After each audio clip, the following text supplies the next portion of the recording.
In this video, we will see another 3 examples of first-order linear differential equations. Example 1. This equation is already in the standard form. So we can multiply the integrating factor to both sides, and we want to put the left-hand side in a common derivative. So this requires the left-hand sides to be the same, and we can do cancellations and end with a condition for the integrating factor. And this condition tells us the derivative of the mu is essentially itself. That means it's an exponential function. And to get the negative sign, we can pick the mu as e to the negative x. Now, from the equation 1, we can integrate this and get the mu y. So we end with 2 functions here. Both of them, they are products of 2 types of functions. To integrate this kind of functions, we have to use integration by parts. So I'm going to explain how do we get the 2 integrations. So first of all, here is an integration by parts formula. So when we have the product, we're going to consider one factor as u and another factor as v prime. And we're going to convert this integration problem to another integration problem of u prime and v. And hopefully, we're going to get an easier problem. So now, for the first part of the integrand here, we can set up the u as x and v prime as e to the negative x. And it's pretty straightforward to get the u prime and v. And by using the formula, we get this integration is much easier than the original one. And you can find the standard derivative directly. And we end with the negative x e to the negative x minus e to the negative x, which is the first term here. Now, for the second part of the integrand, we also use the integration by parts.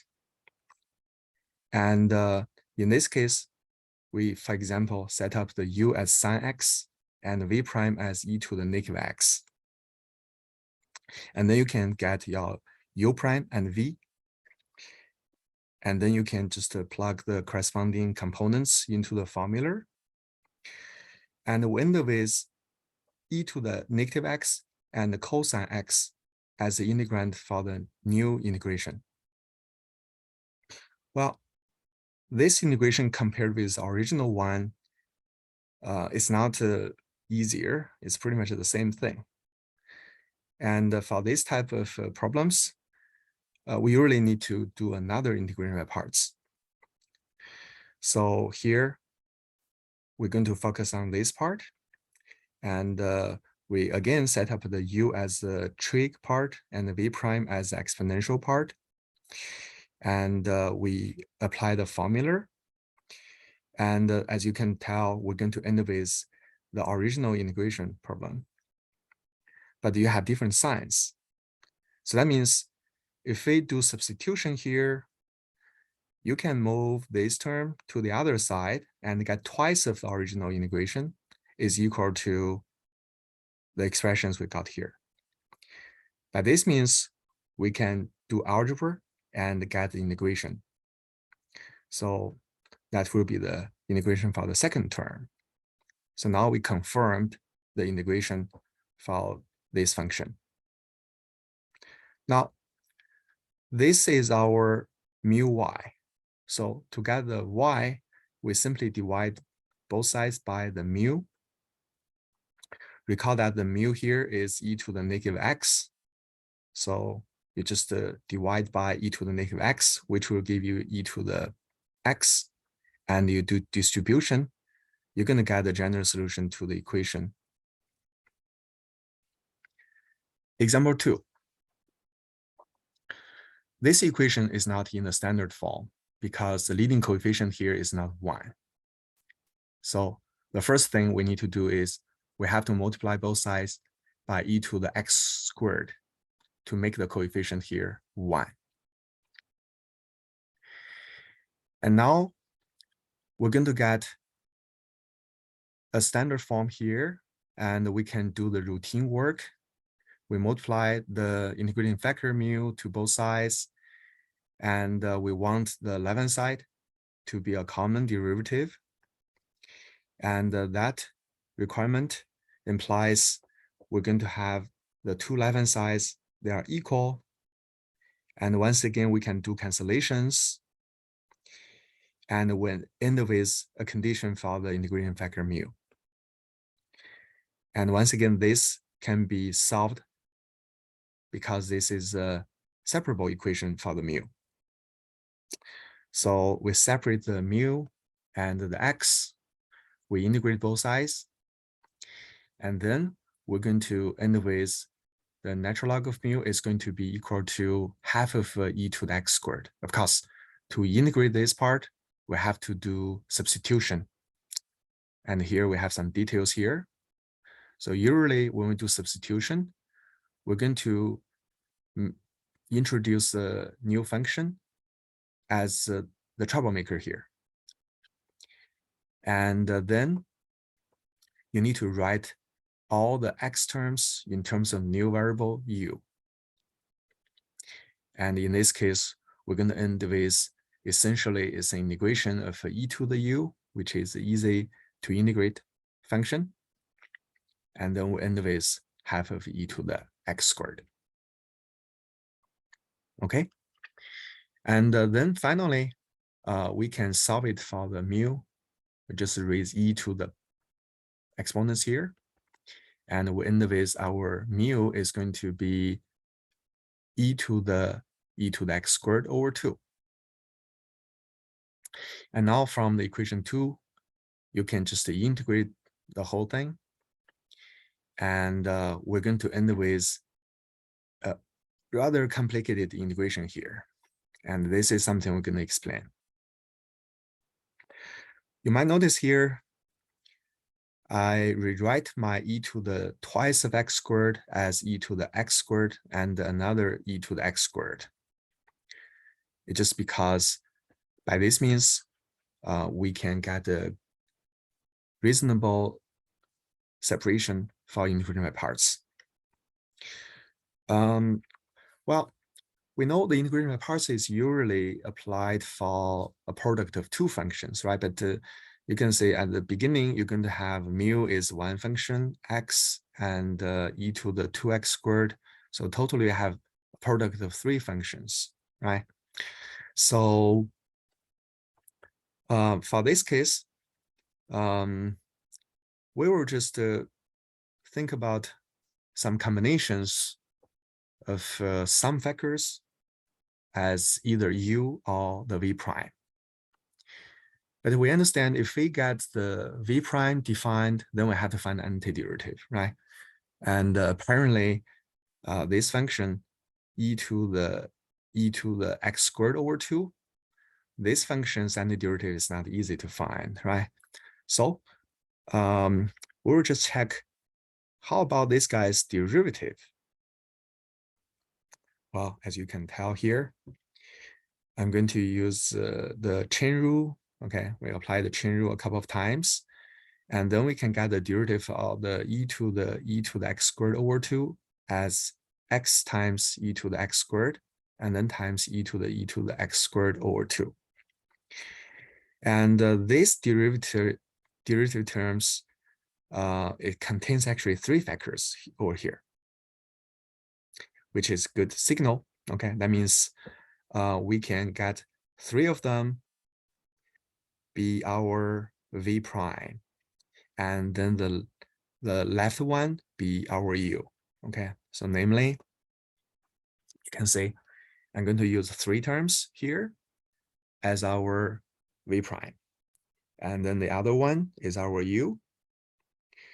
And now you can apply the integration by part formula. And we end with a new integration problem like this. Well, if you have a close look of this new integration problem, you find that the integrand is essentially x e to the x squared and e to the x squared over 2.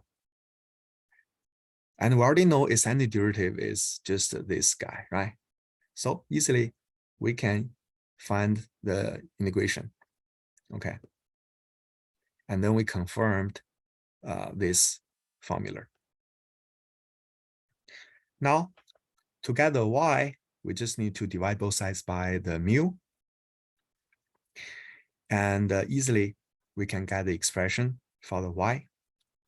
So this will be the solution to the differential equation. Example 3. If we check out this equation, we notice that we have a y to the -2. This term definitely is not linear, so this equation is not linear. Nevertheless, this type of equation is known as a Balonis equation. We can do some transformation to make it linear. So here, first of all, we multiply both sides by y squared. So we want to keep our y terms in one side. That's why we multiply the y squared. And now if you check the left-hand side, you'll realize if we introduce a new variable z, which is y to the third power, then you might be able to recognize this y prime term is nothing but the z prime. And apparently you have the y to the third here, okay? So if we rewrite the equation in terms of z, we're going to get a linear equation. And for this linear equation, we can do the routine work of using integrating factor to solve it. In particular, we can multiply the mu to both sides and make it equivalent to this equation with the mu z prime in the left-hand side. And now we make the left-hand sides equal to each other. We do cancellations. And then we end with a condition for the integrating factor. And then we solve it because this is a separable equation for the mu. And we can get the natural log of mu is x squared over 2. And that implies the mu is essentially e to the x squared over 2. Okay, now we got the mu, and we can integrate this function, okay, on both sides. And we got the mu z is going to be integration of the mu z prime. And you just use the mu times the right-hand side, okay? And you combine these two powers. We know we're going to keep the same base, add the exponents. And then we end with x times e to the negative x squared over 2. And we actually can use substitution here to figure out this integration, okay? And once again, we're going to set the troublemaker, the exponent here, as a new variable u. And then you can rewrite this integration in terms of the u, which turns out to be e to the u's, which is negative e to the negative x squared over 2. Okay, now we just need to divide both sides by the mu. And easily you end with the z is going to be in this expression. Finally, we need to get back to our y function, right? So we know z is defined as y to the third. So we just replace the z by y to the third. We can get the implicitly defined function. And that will be the general solution to the equation. That's all for this video. And thank you for watching.